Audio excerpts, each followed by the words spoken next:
Hello? My girlfriend said, I need a break. Don't contact me. I didn't argue. I just replied, okay. While she took her break, I quietly canceled her birthday gift and changed the locks. Weeks later, my phone rang. She said, I'm ready to resume. By then, there was nothing left to resume. I'm 29M. My girlfriend, well, ex, I guess, is 27F. We'd been together just over 3 years, living together for the last one in an apartment that's technically in my name. Not because I'm controlling, but because my credit was better and she was between things when we moved in. That phrase comes up a lot with her. Things hadn't been great lately, but they also weren't in it now bad. More like constant low-grade tension. She'd snap at me over nothing. The way I loaded the dishwasher. The fact that I asked how her day was too many times. She said I was needy. I said she was distant. Same argument, different week. Her birthday was coming up. Big one for her. She'd been dropping hints for months. A weekend trip. Jewelry. Something thoughtful but not cheap. I booked a surprise. Non-refundable. Took time off work. I was actually excited to give it to her. Then, last Tuesday, at 10:47 p.m., I got the text. I need a break. Don't contact me. No explanation. No timeline. Just that. I stared at my phone waiting for the follow-up. There wasn't one. I replied with one word. Okay. I didn't ask questions. I didn't argue. I didn't beg. Mostly because I was tired. And partly because something about the way she said it, like a command, finally clicked something in my head. She didn't want space. She wanted control. She wanted me waiting. Anxious. On standby. I went to bed that night alone for the first time in a year. The apartment felt weirdly quiet. Not sad. Just still. The next morning, I woke up and did something she absolutely did not expect. I took her at her word. And I started acting like the break was real. The first 24 hours were almost peaceful. No buzzing phone. No passive-aggressive sighs from the couch. No running commentary about how I wasn't showing up emotionally enough. Just silence. And in that silence, something uncomfortable surfaced. Relief. I went to work like normal. Didn't check my phone every 5 minutes. Didn't rehearse apologies in my head. When coworkers asked how things were going, I said, fine. And for once it wasn't a lie I had to defend. By day 2, reality started to settle in. A break with a command attached isn't a pause, it's a test. She expected panic. She expected paragraphs. She expected me to break the rule just enough to prove I still needed her. I didn't. Instead, I opened my email and found the confirmation for her birthday trip. The one she'd been hinting at nonstop. The one she bragged about to her friends even though she didn't care about material things. Non-refundable hotel. Prepaid reservations. A gift timed perfectly for someone who expected to be celebrated no matter how badly they treated you. I stared at the screen longer than I expected to. Then I canceled what I could. Credits instead of cash. Still a loss, but less of one. That felt important. That night, I cleaned the apartment. Not aggressively, just methodically. Her stuff was everywhere. Shoes by the door. Makeup spread across the bathroom like she claimed territory. Clothes hanging in my closet that she hadn't worn in months but insisted on keeping just in case. I didn't pack anything yet, but I noticed something else. The lease. The utilities. The internet. All in my name. She always said it made more sense that way. On day 4, I changed the locks. Not dramatically. Not as revenge. Just practically. If someone tells you not to contact them, you should probably assume they don't want access either. I told myself it was temporary. I told myself I was just respecting her boundary. Deep down, I knew better. Because for the first time since we moved in together, I wasn't waiting to be chosen. And once you stop waiting, you start seeing how much of the relationship was built on you staying available on demand. By the end of the first week, the silence stopped feeling temporary and started feeling intentional. She still hadn't reached out. No, just checking in. No angry bait text. Nothing. Which told me she was waiting. Letting the anxiety marinate. She'd done this before. Pull away, let me spiral, then come back once I'd learned my lesson. Only this time, I wasn't spiraling. I took another look around the apartment. The more I noticed, the harder it was to unsee. Every shared space was curated to her taste. Her throw pillows, her candles, her framed affirmations about communication and softness and growth. All purchased with my card because she paid me back later. Later never came. I opened the fridge and realized half the food was stuff she liked, but complained I never touched. Almond milk she yelled at me for using. Fancy yogurts that expired untouched. Leftovers from dinners she insisted we order, then picked at while criticizing my appetite. That night, her best friend texted me. Hey, Are you and her okay? I stared at the message for a full minute before replying. She asked for space. I'm respecting it. 3 dots appeared. Disappeared. Appeared again. Yeah, she just said you were being weirdly quiet. Weirdly quiet. Not abusive. Not neglectful. Quiet. Apparently silence is only a problem when it's not on her terms. On day 9, I got a notification from the building's security app. Someone had tried to use her old access code. Denied. Timestamped. Logged. No message from her. No explanation. Just an attempt to slip back in without acknowledging anything had changed. That's when I packed her things. I didn't throw them in garbage bags. I folded her clothes, put her shoes together, organized her makeup into the same case she traveled with. I treated her belongings with more care than she'd treated the relationship for months. I stacked the boxes neatly in the storage closet and shut the door. 2 weeks in, my phone rang. Her name lit up the screen. I let it ring. A minute later, a text. Ready to talk yet? Not sorry. Not checking in. Ready. That's when it hit me. She didn't miss me. She missed the pause button not working the way it used to. And I realized something important. If someone can put you on hold without explanation, they shouldn't be surprised when the line eventually disconnects. She didn't like being ignored. That became clear fast. After the ready to talk yet text went unanswered, the messages started stacking. Not apologies, accusations. Apparently, my silence was immature. Apparently, I was punishing her. Apparently, I was supposed to break first. She finally sent, "Are you really going to act like I don't exist?" I typed a response. Deleted it. Typed another. Deleted that too.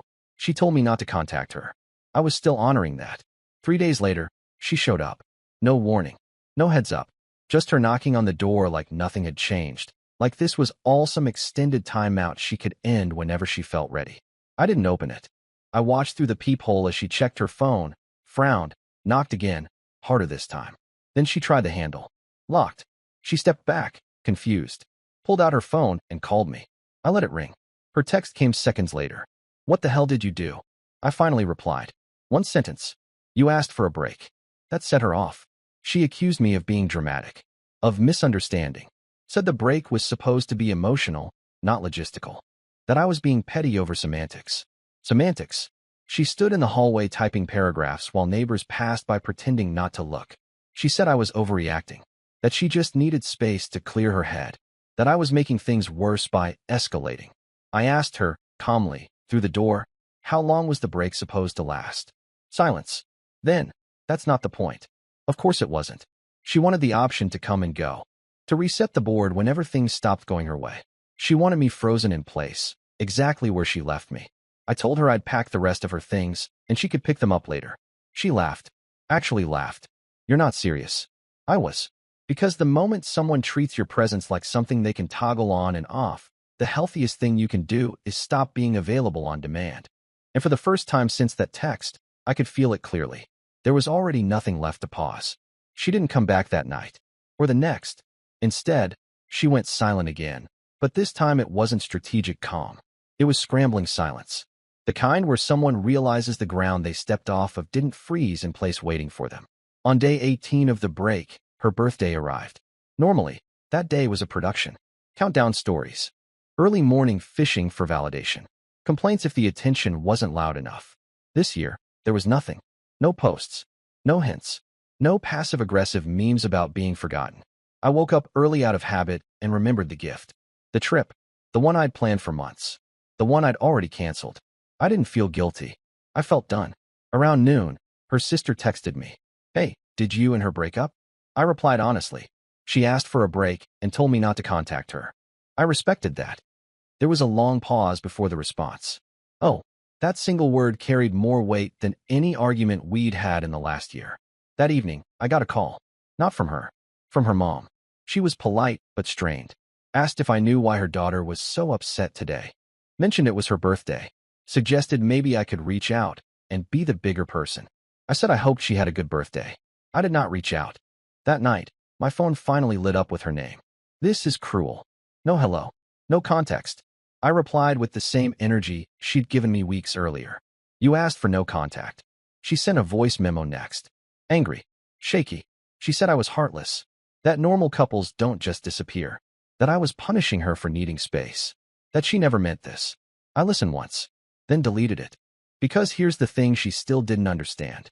A break without communication isn't space. It's abandonment with an expectation of return. And birthdays don't magically undo choices. By midnight, the day was over. So was whatever she thought we were on pause from. She just didn't know it yet. After her birthday passed, the tone changed. The anger burned off and left panic underneath. She started calling instead of texting. Long calls, missed calls, then voicemails where her voice softened like she was talking to a stranger instead of someone she'd iced out on command. Hey, I think this has gone far enough. I just needed a little space, not whatever this is. You're being extreme. Extreme. For doing exactly what she asked. I didn't respond. That's when she tried reframing history. She texted me screenshots of old messages where she'd said things like I love you or you're my person, as if affection from months ago erased the last instruction she'd given me. She said she never meant no contact literally, that I should have known she'd reach out when she was ready. Apparently, mind reading was part of my job. She showed up again one afternoon while I was working from home. This time she didn't knock. She buzzed every unit in the building until someone let her in. I heard her outside the door, pacing, talking to herself, then whispering into her phone. I didn't open it. She slid a note under the door. This is childish. We live together. You don't get to shut me out just because you're mad. That line stuck with me. Not because you're hurt. Not because you're confused. Because you're mad. She still thought this was a mood I'd snap out of. I finally replied that evening. One message. You told me not to contact you. I took that seriously. I'm no longer in a relationship that can be paused without discussion. Her response was immediate. So you're just done? Over one text? No. Over a pattern. I told her she could pick up the rest of her things on Saturday. I'd leave them outside. She replied, You're throwing everything away. I stared at the message and realized something quietly important. I wasn't throwing anything away. I was just finally letting go of something that had already been dropped. Saturday came faster than I expected. I spent the morning packing the rest of her things.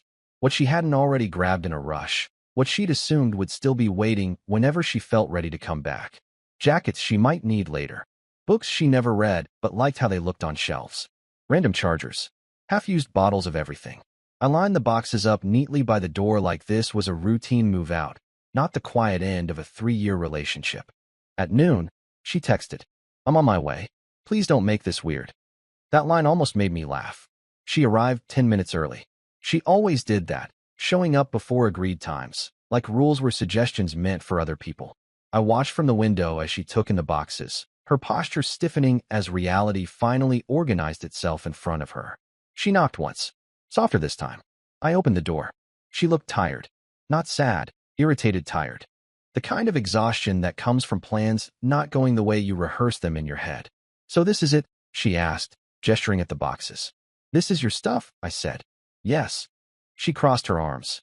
You really think this is how adults handle conflict? I didn't answer right away. I let the silence do what it needed to do. She rolled her eyes. I told you I needed a break. Not a breakup. You told me not to contact you. I said. You didn't say when it would end. She snapped back instantly. Because I shouldn't have to explain everything to you. That sentence felt familiar. Too familiar. She accused me of being dramatic again. Said I'd overreacted. Said I'd humiliated her by canceling plans she'd told people about. My plans, apparently, had become her guarantees. She asked if I enjoyed this.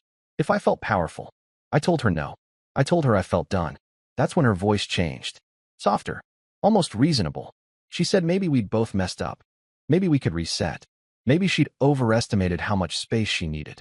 I looked at her, standing there surrounded by cardboard and consequences, and realized something painful but freeing. She wasn't coming back because she missed me. She was coming back because the world didn't pause when she told it to. I helped her carry the boxes to her car. No arguing. No tears. When she drove away, I locked the door behind me and leaned against it. Not because I was sad. Because for the first time in weeks, I could finally feel the weight lift. I thought that would be the end of it. Clean handoff. Boxes delivered. Door closed. It wasn't. A week passed, then another. Just long enough for her to convince herself that this wasn't permanent. Just a dramatic phase I'd cool off from once I got it out of my system. Then I got the call. Not from her. From an unknown number. I answered, and a woman introduced herself as my girlfriend's friend. Correction, former roommate, apparently. She asked, carefully, if my ex was staying with me again. I said no. There was a pause, then a quiet. Okay, that makes sense. Turns out the break hadn't gone well anywhere else either. She'd moved in with the friend temporarily, complained constantly about how unfair I was being, how cold I'd become, how she was just trying to protect her mental health. She expected sympathy. She got exhaustion. According to the friend, my ex kept saying, "He'll come around. He always does." That line hit harder than any insult she'd thrown at me directly. A few days later, I noticed something else. My streaming accounts logged in from a new device. Her device. She still had the passwords. Muscle memory, I guess, assuming access would always be there. I changed every password that night. Email, bank, subscriptions, everything. Within minutes, my phone buzzed. Why did Netflix log me out? I stared at the message for a long time before replying. Because we don't share a life anymore. She immediately escalated. Accused me of being petty. Of nickel-and-diming. Of trying to erase her. She said, "You don't just cut someone off like this after everything." Everything. 3 years reduced to a list of entitlements she felt owed. She ended the rant with, "I think I'm ready to resume. Not talk. Not apologize. Resume." Like the relationship was a pause show she expected to pick back up at the same timestamp. I didn't reply that night. Because for the first time, I understood something clearly. You can't resume something when the other person has already finished the season, returned the remote, and moved on with their life. And she still hadn't realized that the silence wasn't punishment. It was closure. She didn't take my silence well. 2 days after the "ready to resume" text, she sent another message, longer this time. Less attitude. More nostalgia. She reminded me of trips we'd taken. Inside jokes. Hard times we'd survived. As if shared history automatically entitled her to future access. "I think we both overreacted," she wrote. "We can just pick up where we left off." That sentence bothered me more than anything else she'd said. Where she left off was control. Where I left off was exhaustion. I replied once. Carefully. "There's no where we left off. You ended things when you told me not to contact you. I respected that. I moved on." Her response was instant and vicious. "So you're punishing me forever over a misunderstanding? You're acting like a stranger. I didn't think you'd actually abandon me." Abandon. That word again. Used by someone who had explicitly pushed me away. She showed up at the building that weekend. Didn't knock this time. Just waited outside until she saw me leaving for groceries. Blocked my path like we were in a movie scene she'd rehearsed. "You can't seriously be done," she said. 3 years doesn't just disappear. I looked at her, really looked, and noticed how unfamiliar she felt. Same face, same voice, but no authority over me anymore. "It didn't disappear," I said. "It ended." She scoffed. "So what? You just erased me." "No," I replied. "You erased us when you treated the relationship like something you could put down and pick back up whenever you felt like it." She went quiet then. Not angry, not defensive, just stunned. I think that was the first moment she understood this wasn't about winning. It was about permanence. She stepped aside without another word. Let me pass. As I walked away, I felt something solidify, something I hadn't felt in a long time. Finality. And once you reach that point, there's no resuming anything. There's only moving forward. It's been a few months now. Long enough that the adrenaline faded and what's left feels quiet. Not empty. Quiet in a way that lets you hear yourself think again. I haven't heard from her since that last encounter outside the building. No texts. No surprise emails. No late night, "I miss you," attempts wrapped in nostalgia. I think, finally, she understood that there really was nothing left to resume. Mutual friends filled in the gaps without me asking. She bounced between couches for a while. Complained that everyone expected too much from her. That no one was patient the way I used to be. Apparently, patience looks a lot like tolerance when you're benefiting from it. She tells people now that I changed. That I became cold. That I blindsided her. I don't correct the story. Because the truth is simpler and quieter than any version she tells. I didn't change overnight. I just stopped overriding my own boundaries when someone told me exactly where I stood. That text, "I need a break. Don't contact me," wasn't a pause button. It was an instruction. And for the first time in our relationship, I followed instructions instead of negotiating my own dignity away. Canceling the birthday gift wasn't revenge. Changing the locks wasn't drama. It was acceptance. Acceptance that someone who can disappear on command doesn't get to dictate when things restart. When she called weeks later saying she was ready to resume, she sounded confident. Like I'd been frozen in time, waiting for her cue.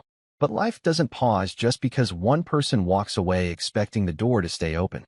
By the time she was ready, I wasn't angry anymore. I wasn't hurt anymore. I just wasn't hers anymore. And that's the part one thinks she'll always struggle with. Not that I left, but that I stayed gone. Bye-bye.